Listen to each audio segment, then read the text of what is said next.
नमस्कार दोस्तों, स्वागत है आपका अपने यूट्यूब चैनल एजुकेशन के दीपक पर। तो दोस्तों, हम पढ़ रहे थे संविधान। संविधान में हमने भाग लास्ट क्लास में भाग 1 देखा था। आज हम पढ़ेंगे भाग 2, नागरिकता, भारत की नागरिकता। भाग 2 अनुच्छेद 5 से लेकर 11 तक नागरिकता की बात करता है। उसमें नागरिकता नागरिकता किसे कहते हैं, नागरिकता क्या है? नागरिकता एक ऐसा अधिकार, दायित्व, कर्तव्य और विशेष अधिकार जो मतलब नागरिकता एक ऐसा अधिकार, दायित्व, कर्तव्य और विशेषाधिकार प्रदान करती है जो किसी विदेशी व्यक्ति को प्राप्त नहीं होता है। ठीक है दोस्तों, तो हम पढ़ेंगे आज नागरिकता। नागरिकता क्या है? नागरिकता एक ऐसा अधिकार, नागरिकता ऐसे अधिकार, कर्तव्य, दायित्व, विशेषाधिकार प्रदान करती है जो किसी विदेशी व्यक्ति को प्राप्त नहीं होते हैं। तो दोस्तों, इस वीडियो को शेयर करें, लाइक करें और चैनल को सब्सक्राइब कर लें। ठीक है, अब देखो बात करते हैं। किसी भी राष्ट्र में 2 तरीके के लोग होते हैं, ठीक है ना? एक नागरिक और एक विदेशी। नागरिक कौन होता है? नागरिक वो होता है जो देश के कानून के भीतर, यानी कि देश के कानून के भीतर रहते हुए सभी सामाजिक और राजनीतिक अधिकार प्राप्त होते हैं। जिस व्यक्ति को देश के कानून या संविधान के भीतर रहते हुए सभी सामाजिक और राजनीतिक अधिकार प्राप्त होते हैं, वो होते हैं नागरिक। और विदेशी वो होते हैं जो अपने व्यक्तिगत या सरकारी कार्यों के उद्देश्य से, क्या व्यक्तिगत या सरकारी कार्यों के उद्देश्य से उस देश में रह रहे होते हैं, यानी कि वो उस देश के निवासी नहीं होते, यानी कि मूल निवासी नहीं है, नागरिक नहीं है।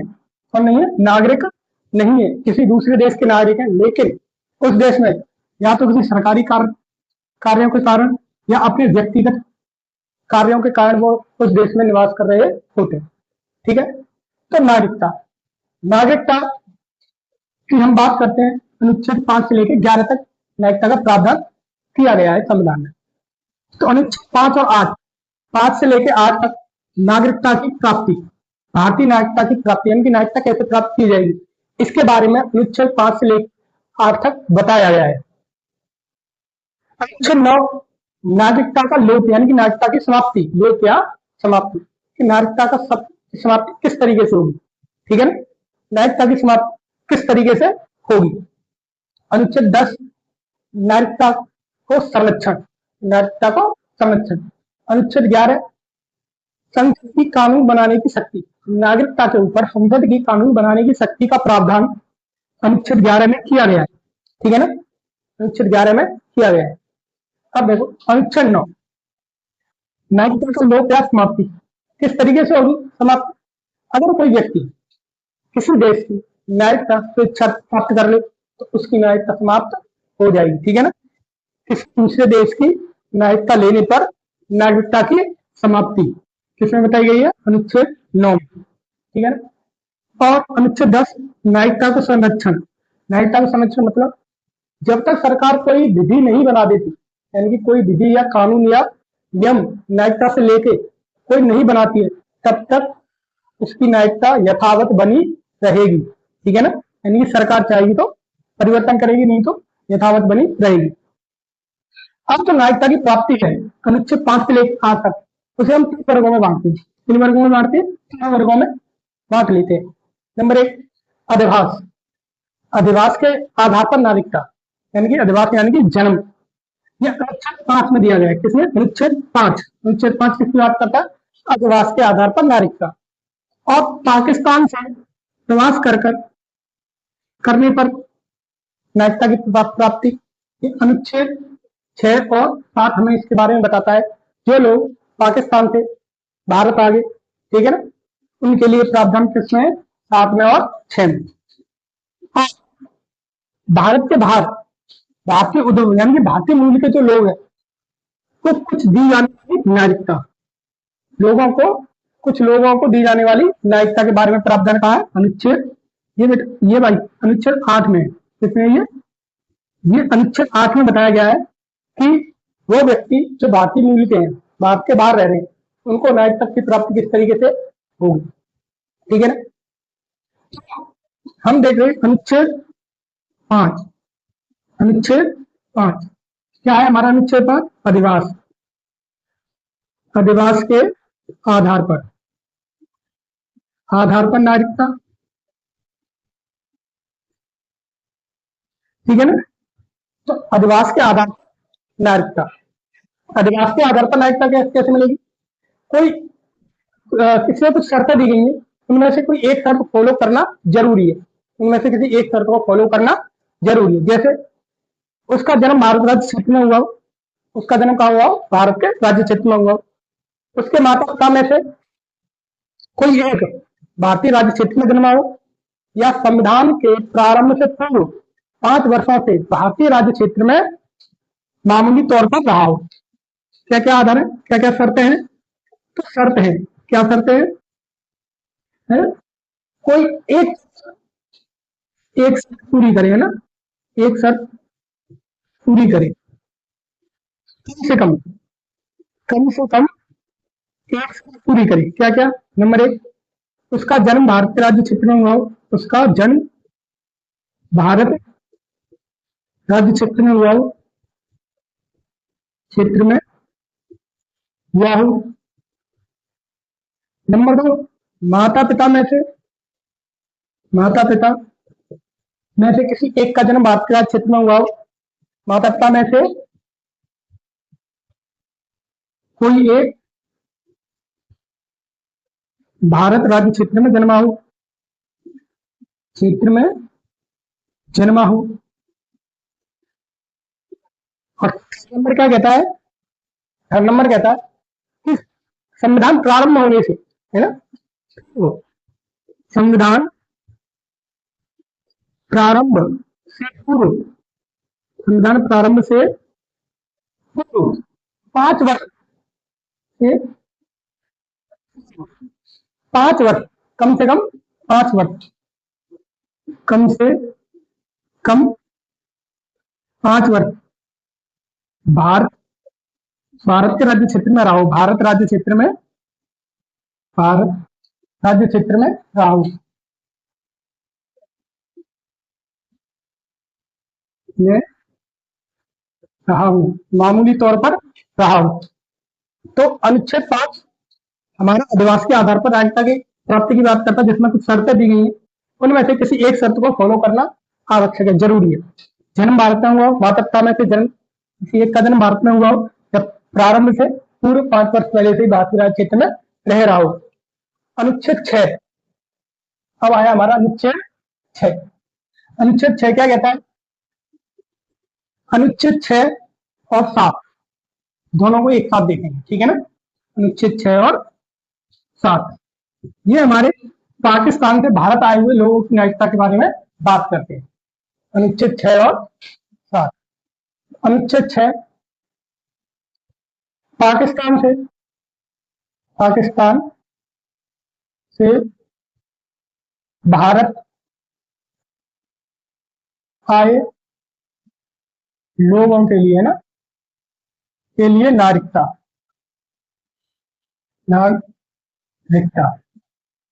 अनुच्छेद 7 भारत से पाकिस्तान जाने वाले तथा पुनः पाकिस्तान से भारत आने वाले तथा पाकिस्तान जाकर भारत से पाकिस्तान जाकर पुनः भारत आने वाले लोगों के लिए नागरिकता,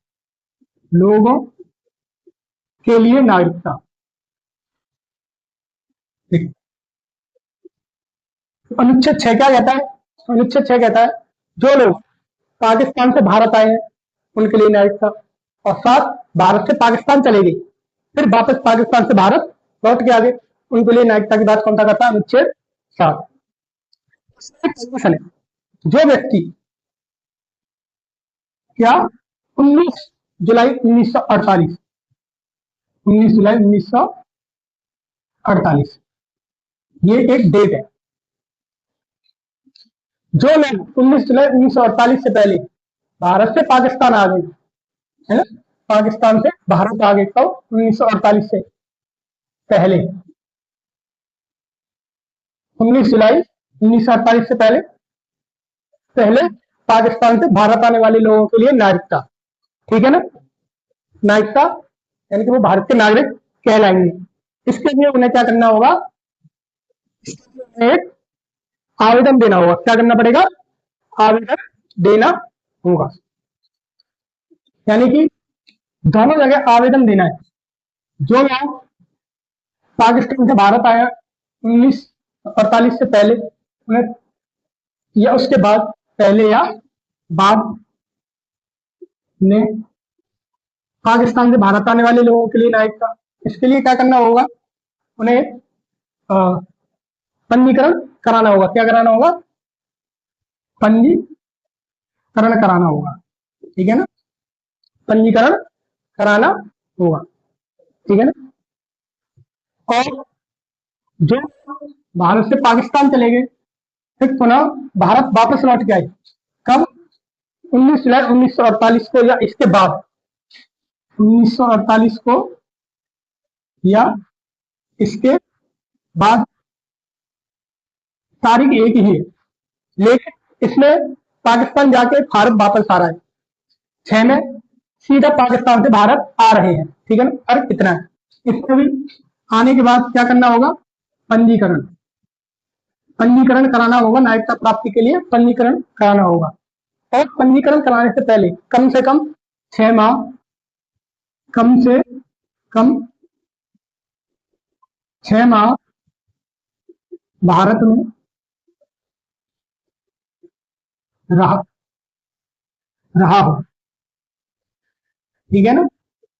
पंजीकरण कराने से हेतु, ठीक है ना, कितने दिन? 6 माह, 6 महीने तक भारत में रहा हो, तो हम उसको अनुच्छेद 7 के तहत नागरिकता दे देंगे। ऐसा ही इसमें है। इसमें फर्क कितना है? ये पाकिस्तान से भारत सीधे आ रहे हैं, 7 सालों में पहले पाकिस्तान जा रहे हैं, फिर वापस पाकिस्तान से भारत आ रहे हैं। इसके बाद बात करते हैं अनुच्छेद 8 की। अनुच्छेद 8, अनुच्छेद क्या कहता है कि भारत के बाहर रहने वाले, हमने बताया था ना अनुच्छेद 8 के बारे में, भारत के बाहर जो व्यक्ति रहते हैं, भारतीय उद्भव के, यानी कि भारतीय मूल के व्यक्ति, भारत के बाहर रहने वाले, भारतीय उद्भव के, भारत के बाहर रहने वाले भारतीय उद्भव के, भारतीय उद्भव के व्यक्तियों को, के कुछ व्यक्तियों को दी जाने वाली नागरिकता,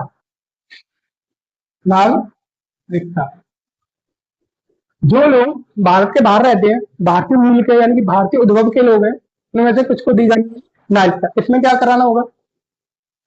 इसमें कि 1935 के अधिनियम, गवर्नमेंट ऑफ इंडिया एक्ट के तहत भारत क्षेत्र की जो परिभाषा है, भारत क्षेत्र, परिभाषित भारत क्षेत्र में उसके माता पिता या पितामह, पितामही, मातामह या मातामही में से कोई एक भारत में जन्मा हो तो भारत का नागरिक होगा, किंतु उसे इसके लिए क्या करना होगा?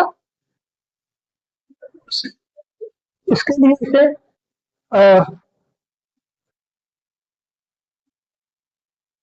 जो जिस देश में है, जहां भी है, बाहर किसी देश में, उस देश में जाके भारतीय दूतावास में पंजीकरण कराना होगा।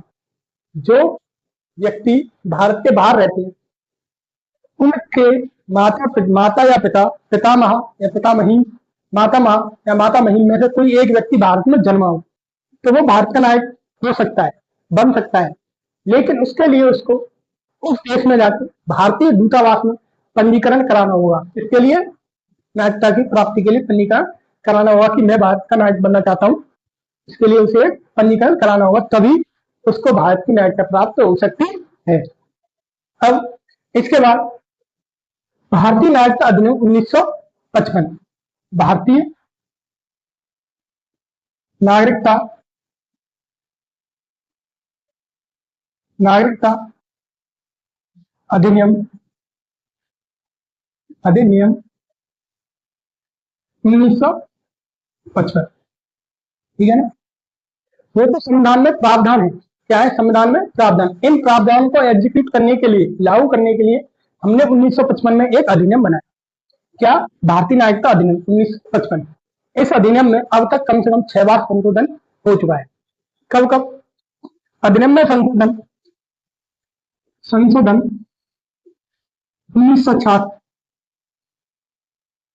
1966, 1992, 2003, 2005, 2015 और अभी अभी जो हुआ है और 2019, टोटल कितना हो गया? 6।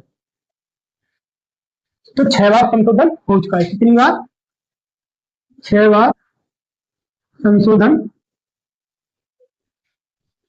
हो चुका है, ठीक है। अब तक नागरिकता अधिनियम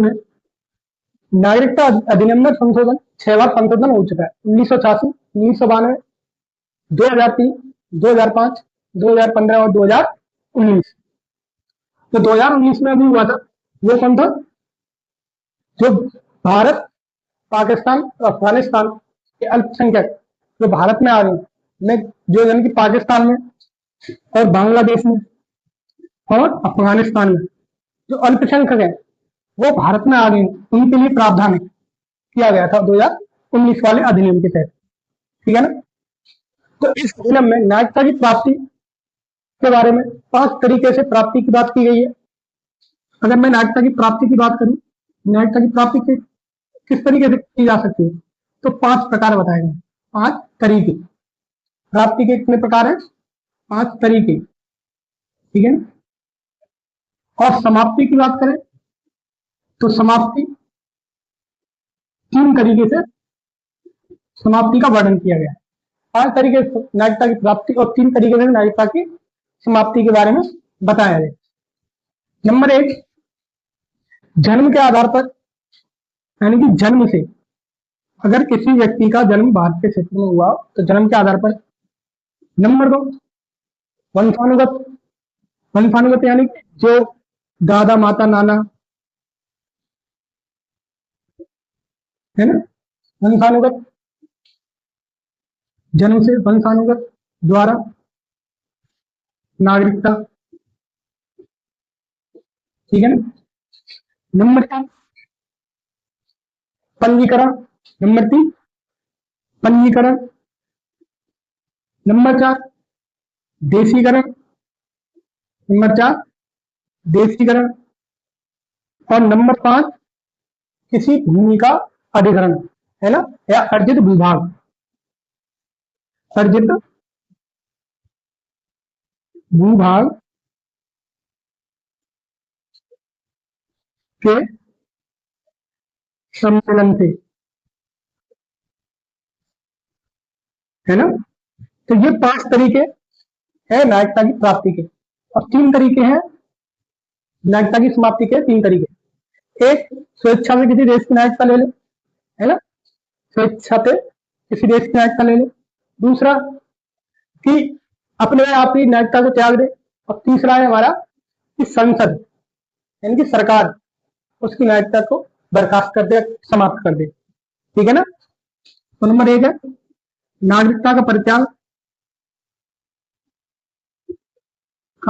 परित्याग, यानी कि स्वेच्छा से त्याग, अपने आप त्याग देकर मुझे भारत का नागरिक नहीं रहना है। नंबर 2, अन्य देश की नागरिकता प्राप्त करने पर, अन्य देश की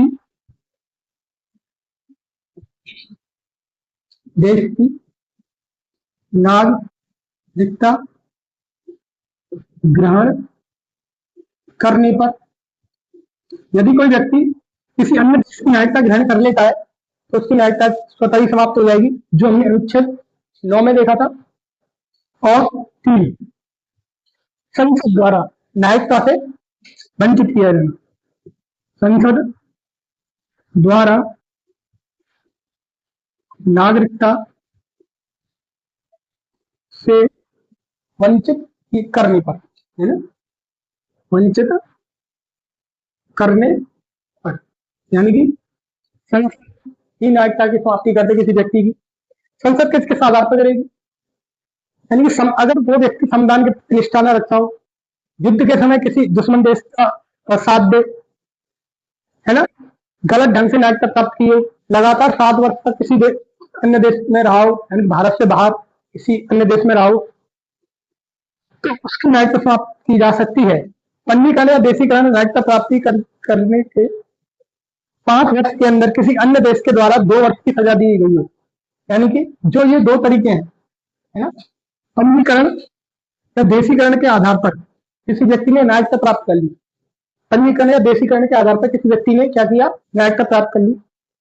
तो 5 वर्ष के भीतर किसी अन्य देश के द्वारा 2 वर्ष की सजा सुनाई गई, तो ऐसे व्यक्ति की नागरिकता संसद समाप्त कर सकती है। युद्ध के समय दुश्मन देश का साथ दे रहा हो, उस आधार पर भी संसद नागरिकता समाप्त कर सकती है। और संविधान के प्रति अनिष्ठा दिखाने पर, यानी कि संविधान के प्रति मतलब सद्भावना हो, और गलत ढंग से किसी ने, यानी कोई व्यक्ति बाहर का किसी देश का आया हमारे यहाँ और उसने नागरिकता प्राप्त कर ली, लेकिन गलत ढंग से गलत तरीके से नागरिकता प्राप्त की है, तो इसकी जानकारी होने पर संसद उससे नागरिकता से वंचित कर सकती है, यानी समाप्त कर सकती है नागरिकता। ठीक है ना। ये व्यक्ति लगातार 7 वर्ष तक भारत से बाहर रहा हो, उस आधार पर भी संसद उसकी नागरिकता से उसको वंचित कर सकती है, यानी कि उसकी नागरिकता को समाप्त कर सकती है। तो जन्म के आधार पर, तो जन्म से कैसे? जो व्यक्ति 26/1950, जब हमारा संविधान लागू हुआ था 26 जनवरी 1950, या उसके बाद, है ना, उसके पश्चात 1 जुलाई 1987 से पहले उसका जन्म भारत में हुआ हो, तो उसको भारत का नागरिक बना दिया जाएगा। चाहे उसका माता पिता में से कोई भारत का नागरिक हो या ना हो, वो भारत का नागरिक माना जाएगा। कब? इसके लिए 1950 से 1987 के बीच में जन्मा व्यक्ति, नंबर 1 कंडीशन। लेकिन जब हमारा 87 के बाद संशोधन हुआ 1992 में, तो 1986 में संविधान संशोधन किया गया था, उसके आधार पर क्या कर दिया गया कि किसी भी व्यक्ति का जन्म भारत के राज्य क्षेत्र में हुआ है, तो उसके जन्म के समय उसके पिता का नागरिक होना आवश्यक है। ठीक है ना, माता पिता में से भारत का नागरिक होना आवश्यक है। 2004 में किया गया कि अगर किसी व्यक्ति का जन्म भारत के राज्य क्षेत्र में होता है, तो उसमें उसके माता या पिता में से कोई एक भारत का नागरिक हो और दूसरा अवैध प्रवासी न हो। वंशानुगत के आधार पर 1950 से लेकर 1987, ठीक है ना, 1950 से लेकर 1992, बांग्लादेश पाकिस्तान को छोड़कर, यानी कि बांग्लादेश के नागरिक और पाकिस्तान के जो नागरिक थे उनको छोड़कर अगर कोई भी व्यक्ति भारत की नागरिकता प्राप्त करना चाहता है, तो उसको भारत का नागरिक बनाया जा सकता है ना। लेकिन उसके माता पिता भारत के नागरिक होने चाहिए, उसके पिता भारत के क्या होने चाहिए? नागरिक होने चाहिए। पंजीकरण के आधार पर कोई व्यक्ति पंजीकरण के आधार पर भारत का नागरिक बन सकता है, ठीक है ना, लेकिन उसे पंजीकरण कराने से पूर्व 7 वर्ष तक भारत में रहना होगा। ठीक है ना, पंजीकरण करने से पूर्व 7 वर्ष तक भारत में रहना होगा। इसके लिए भी जैसे कोई का व्यक्ति है जो बाहर रह रहा था, ठीक है ना, उसके बच्चे आए तो उन्हें 7 वर्ष तक पहले रहना होगा, पंजीकरण करा सकता है। विदेशी महिला या विदेशी नागरिक भारत के नागरिक से शादी कर ले, उसको भी पंजीकरण के द्वारा हम नागरिकता दे सकते हैं। इसके आधार पर पंजीकरण के द्वारा उसके लिए क्या है? 7 वर्ष पूरी भारत में रहना होगा। और देशीकरण के आधार पर नागरिकता दी जा सकती है। कैसे? नंबर 1 कि वो किसी ऐसे देश का नागरिक ना हो। पहले तो बात ये ध्यान दी जाएगी कि वो व्यक्ति किसी ऐसे देश का नागरिक ना हो जिस देश में देशीकरण के आधार पर भारतीयों को नागरिकता न दी जाती है। ठीक है। नंबर 2 वो व्यक्ति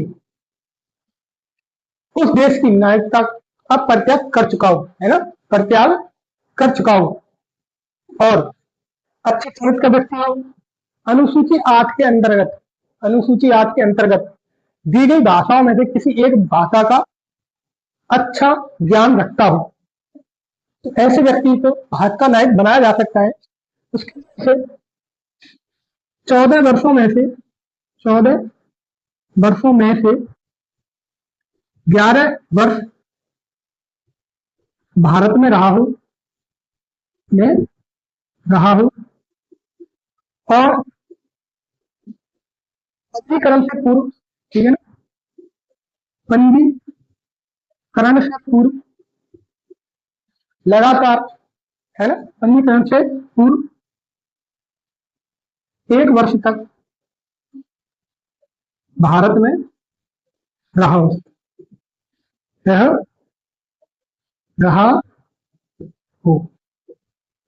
यानी कि देशीकरण में क्या है कि 14 वर्ष में से 11 वर्ष भारत में रहना चाहिए। ये नहीं कि मतलब लगातार नहीं, लेकिन 14 वर्ष है, 14 वर्ष में से कम 11 वर्ष तक भारत में रहना चाहिए। और जब पंजीकरण कराई, यानी कि रजिस्टर कराएगा, रजिस्ट्रेशन, तो उससे पहले 1 वर्ष पूर्व भारत में रह रहा हो, 1 वर्ष से भारत में रह रहा हो, पूर्व से पंजीकरण से पूर्व से 1 वर्ष से भारत में रह रहा हो, ठीक है ना। और अर्जित भूभाग के समामिलन पर कैसे?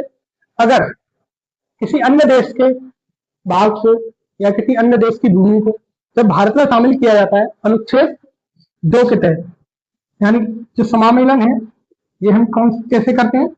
अनुच्छेद 2 हमें इसकी शक्ति प्रदान करता है, ठीक है ना। किसी अन्य देश के भूभाग को या किसी अन्य देश को हम अपने देश में शामिल कर सकते हैं, अपने देश के राज्य क्षेत्र में शामिल कर सकते हैं। तो अर्जित करने पर, है ना, जो उस देश के जो नागरिक होंगे वो स्वतः ही भारत के नागरिक कहलाएंगे। ठीक है दोस्तों, आज के लिए इतना ही। वीडियो अच्छा लगा हो तो शेयर करें, लाइक करें और इस चैनल को सब्सक्राइब करें। धन्यवाद।